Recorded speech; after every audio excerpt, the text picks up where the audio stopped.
Hi, I'm Chris, horror filmmaker and fanatic, here to explain how scary movies are. Today, I'm going over the all-time classic, The Shining, released in 1980. When struggling writer Jack Torrance becomes the sole winter caretaker at the isolated Overlook Hotel, he, along with his wife Wendy and son Danny, begin to experience paranormal terrors that hint to a dark and grisly past for the Overlook Hotel. Meanwhile, Danny is plagued by psychic premonitions telling him his family is in grave danger. Made on a budget of $19 million, box office of $47 million, making it a modest box office success, Rotten Tomatoes score of 84%, audience score of 93%, which is rare to have an audience score higher than the critic score for an all-time classic horror film. Today I'm going to be breaking down what makes The Shining scary in 4 different categories to cover all the different ways that people can get scared from this film. After going through each category, I will then give a non-spoiler overview of all the different categories. So if you haven't seen this film, you don't want the film spoiled for you, I highly suggest skipping to that time code so you don't get it spoiled. And then that way you'll just get the gist of how scary the film is and what you can get out of it. But before diving into the categories, I just want to give a quick prelude and explain my experience with The Shining, because this film is big. This is one of those big horror films that every horror buff has to know.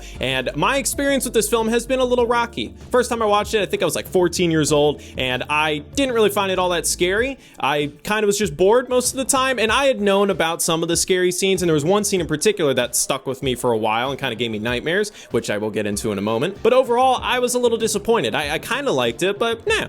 Then a few years later, watched it again, same reaction. Then a few years later, watched it again, same reaction. So then I gave it a break, and I didn't watch it for a while until ripe old age of 24, just a couple days ago, I decided to sit down and watch it again, and I really enjoyed it. I got a lot more out of this 4th viewing than I did all the previous times. And ever since I watched it, I've been reading all kinds of articles, watching all kinds of video essays about the film, and uncovering the rabbit hole that The Shining puts you on. I give this prelude because I don't want to be one of those horror people that just comes across as a bandwagoner that just says, oh, The Shining is one of the greatest horror movies of all time, because you're supposed to say that. I would rather talk about a film if I genuinely believe that it is great and it deserves the praise that it gets. With all of that out of the way, let's now dive in and find out how scary is The Shining. First category, the thrills, the intense, heart-pounding excitement in any horror film. The Shining is not trying to thrill you. It is not that kind of horror film. If you've seen it, you already know that. This film does have some big heart-pounding moments, but for the most part, it is a slow burn. It's ebbing and flowing in its creepy, droning atmosphere, which of course I'll get to in the atmosphere category. That's why it's called that. But in terms of the thrills, most of the time the thrills are actually revolving around the music, because my God, there's so much music in this film, and the music really dictates how you, the audience, are meant to feel. So in scenes where on the surface nothing really big is happening, like, okay, father and son just having a little conversation, but the music is blaring really loud and just giving you all kinds of creepy vibes and like, oh my God, is something bad gonna happen? And then nothing bad really happened. That's where it's tough for me to say if that's a thrill necessarily, because on one hand the music is saying this is thrilling, but then what's happening on screen, just surface level, nothing that scary is really happening. But slowly things begin to uncover once you rewatch the film and you understand the context, and then you understand, oh, that's why the music's doing that. Okay. In addition to the music, there is also all kinds of flashes throughout the film of the premonitions, you know, Danny seeing the bloody door and the Grady twins. I would almost say some of the thrills in this movie are more of just played as reveals, just sudden, oh no, this is where we're at now.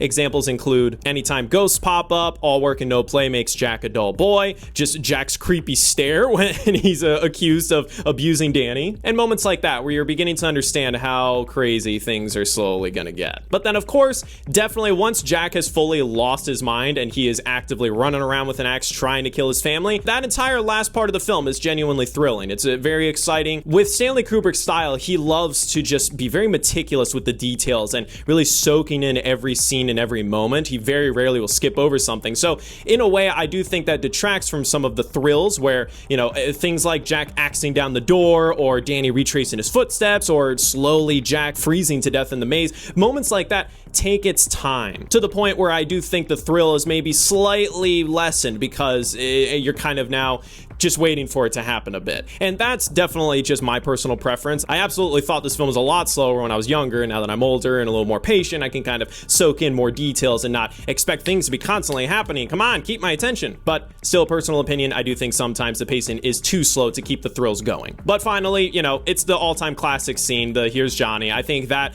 axe scene and just tearing down around that door is probably the most thrilling portion of the movie. So that's where the movie will get some points in the thrills, but overall, it's really not about that. Next category, the grossness, the disgusting stuff that your mom wouldn't want to look at. The Shining has some stuff, all right? First of all, on the surface, this film isn't gross at all. There's really not many moments in the film or like ever-flowing themes or storylines that are gross. But when the gross stuff pops up, it really stands out. A few examples: the bloody elevator, that is kind of gross when you know that's blood. It's like, wow, that's a lot of blood, okay. And then you have the dead Grady twins on the floor. Anytime, ghosts pop up, lots of times maybe they're skeletons or something, that's kind of gross. But then, this is the biggest one, the bathroom scene with the old lady, and she's rotting and naked and cackling. That scene haunted me as a kid. That freaked me out. Like, even as a young teenager, just the image of that woman and the cackling and just her slowly following Jack as he's backing away, and then he closed the door and you just keep hearing her cackling. It's like, is she gonna chase after him? I don't know.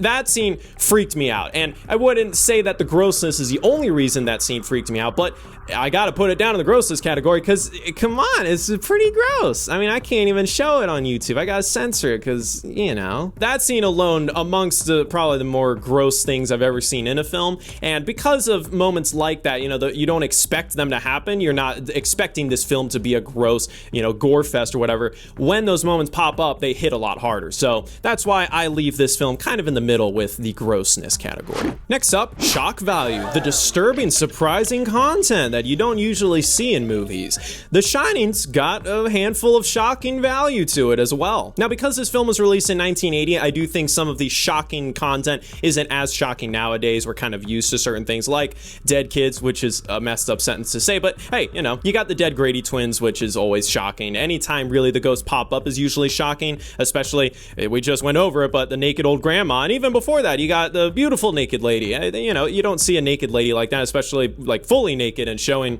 all of it, basically. You don't see that every now and then. That random moment near the end of the movie with the guy in the bear costume giving pleasure to a certain gentleman, that scene, it doesn't spell out, oh, this is, gay sex, but, I'm sure that also was very surprising for people in 1980. And then people always forget about this moment. In the bathroom scene, they just straight up drop the N-bomb 3 times.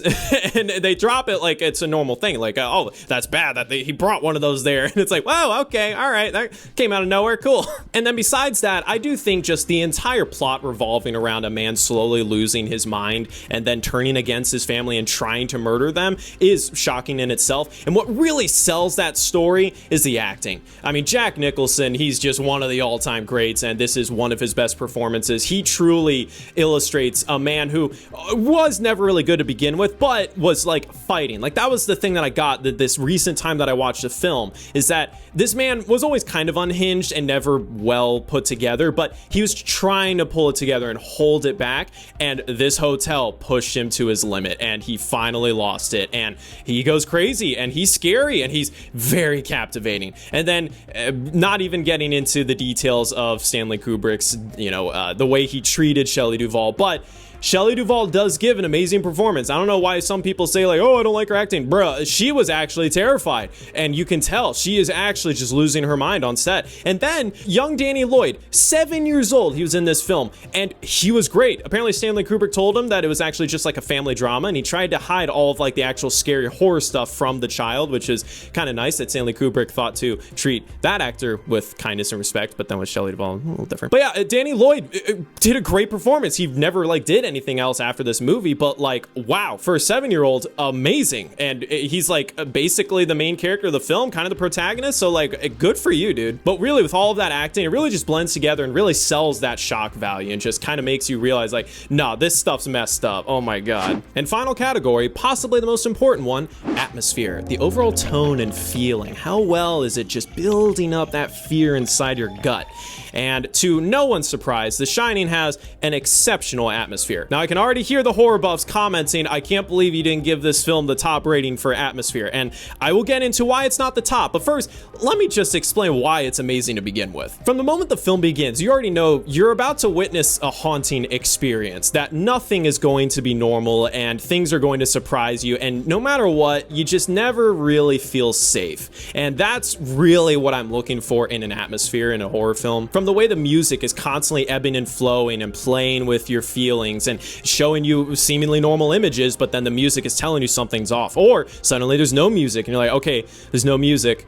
Does that mean now something bad's gonna happen? And just constantly building up that tension. The slow descent into madness is palpable. Like, you can feel it in this film, not only in just the performance of Jack Nicholson and the music, but also every shot just kind of flows and leaves you with these weird feelings of like, okay, I think things are normal, but maybe they aren't. And when you rewatch the film, you start realizing things that weren't normal, like how the heck is that window there? The structure of this hotel doesn't make sense. Certain things are disappearing. There's all kinds of hidden details that it builds up that atmosphere even better, to where it's like, wait, I thought it was this before, and it makes you to begin questioning your own sanity. The big thing that I would say for anyone who has seen this film and maybe doesn't quite feel that atmosphere yet, once you understand that the hotel is a character in itself, the whole film is completely different. From then on, every little moment you begin to realize, no, it's the hotel, it's messing with them. And as soon as the characters are in there and they're locked in there alone, like,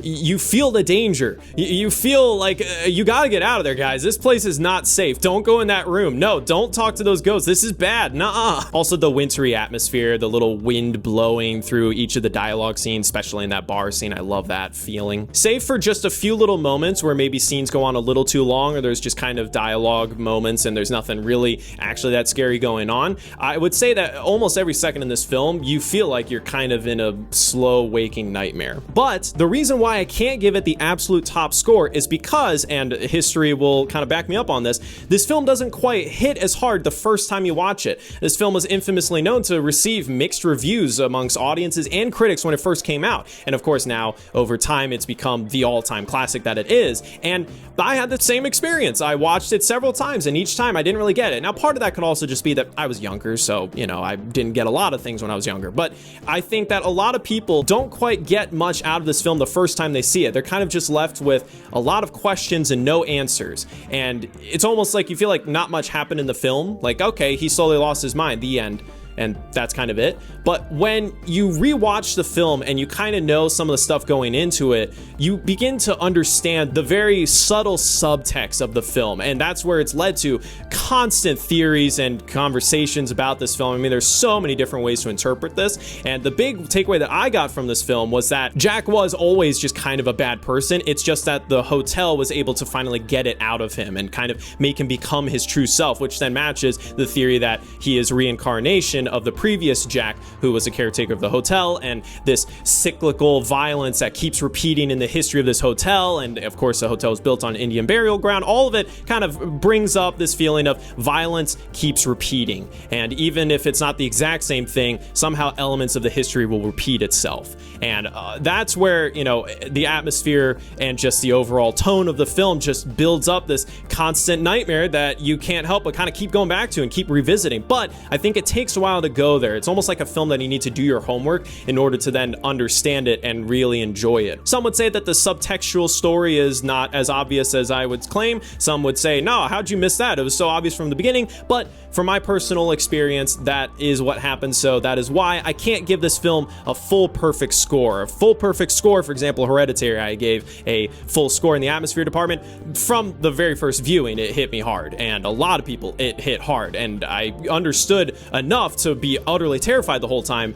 But then again, there's still that subtext story that then you experience again. The Shining has less of a surface level story, but even way more subtextual stuff. That's just the differences. But in the end, still, The Shining has some of the best atmosphere in any horror movie I've seen, and it's great. Moving on to the non-spoiler overview of all the categories. So right away, you can tell there's not a whole lot of thrills in this movie. If you're looking for a quick scare, just something nice and simple, this ain't it. This is a Stanley Kubrick joint. You're in for a slow ride. It's going to be a slow burn. It takes its time. Be patient. Soak in the details, because there's a lot of details, even if you don't realize it.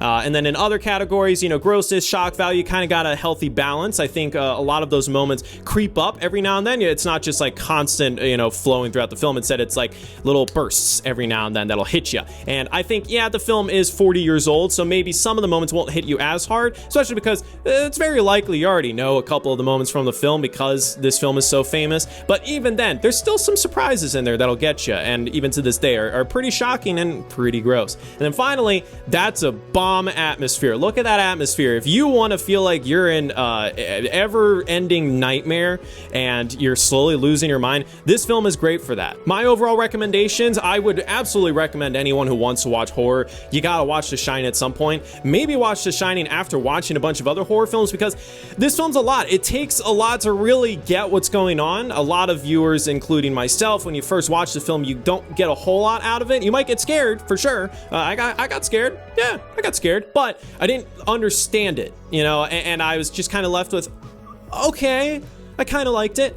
And it took repeat viewings for me to really not only just appreciate it and all that normal film stuff, but also just actually enjoy it and find new things about it. I was like captivated by, whether it was the performances or the cinematography or whatever it was. You know, the first time when you're watching a movie, you're mostly just like looking for the story. You're like, all right, when's this gonna happen? Is something gonna happen soon? And this is a film that takes its time so much that if that is all you're looking for, you might get bored. But if you sit back and you're like, all right, I know going in now that this film's gonna take its time.